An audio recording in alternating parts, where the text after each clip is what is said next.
Welcome to I news. Pakistan మరోసారి కాశ్మీర్ రాగం అందుకుంది. అటు ఆర్థిక సంక్షోభం, ఇటు అంతర్గత ఉగ్రవాదంతో అట్టుడుకుతున్న ఆ దేశ పాలకుల తీరులో మాత్రం మార్పు రావటం లేదు. కాశ్మీర్ సంఘీభావ దినోత్సవం ఫిబ్రవరి 5 సందర్భంగా పాక్ ప్రధాని షహబాజ్ షరీఫ్, ఆర్మీ చీఫ్ ఆసిమ్ మునీర్ చేసిన వ్యాఖ్యలు ఇప్పుడు ఇరు దేశాల మధ్య ఉద్రిక్తతలను మరింత పెంచుతున్నాయి. కాశ్మీర్ త్వరలోనే పాకిస్తాన్ లో భాగమవుతుందని, అవసరమైతే యుద్ధానికి సిద్ధమని వారు చేసిన హెచ్చరికల వెనుక ఉన్న అసలు వ్యూహం ఏంటి? ఇప్పుడు సవివరంగా చూద్దాం. పాకిస్తాన్ పాలకుల నోట మళ్లీ యుద్ధ నినాదం వినిపిస్తోంది.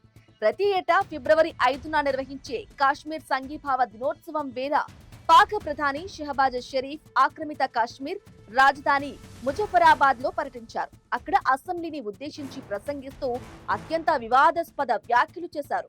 కాశ్మీర్ త్వరలోనే పాకిస్తాన్ లో భాగం కాబోతుంది, దీనిని ఎవరూ ఆపలేరు అంటూ ఆయన పేర్కొన్నారు. కేవలం భావోద్వేగాలను రెచ్చగొట్టడమే కాకుండా భారత్ తన ప్రాక్సీల ద్వారా పాకిస్తాన్ లో ఉగ్రవాదాన్ని ప్రోత్సహిస్తుందంటూ విడ్డూరమైన ఆరోపణలు చేశారు.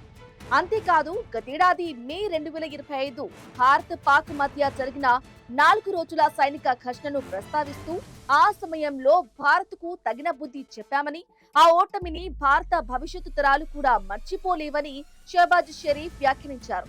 శాంతిని కోరుకుంటున్నామని చెబుతూనే అది సమానత్వం, న్యాయం ప్రాతిపదికన మాత్రమే ఉండాలని కండిషన్లు పెట్టారు. కాశ్మీర్ అంశాన్ని అంతర్జాతీయ వేదికలపై మళ్లీ గట్టిగా వినిపిస్తామని ఆయన ప్రకటించారు. మరోవైపు పాక్ ఆర్మీ చీఫ్, ఇప్పుడు సిడిఎఫ్ గా పిలువబడుతున్న ఫీల్డ్ మార్షల్ ఆసిమ్ మునీర్ కూడా తన పాత పద్ధతిలోనే భారత్ ను బెదిరించే ప్రయత్నం చేశారు.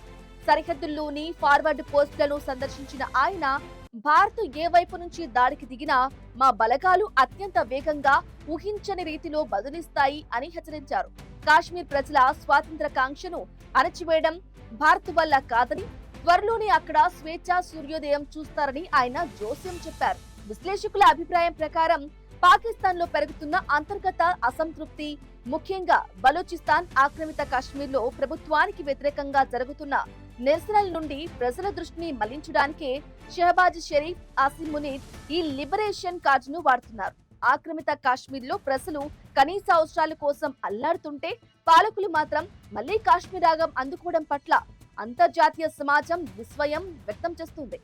భారత్ మాత్రం ఈ వ్యాఖ్యలను ఎప్పటిలాగే కొట్టిపారేస్తూ జమ్మూ కాశ్మీర్ తమ అంతర్గత విషయమని స్పష్టం చేస్తోంది.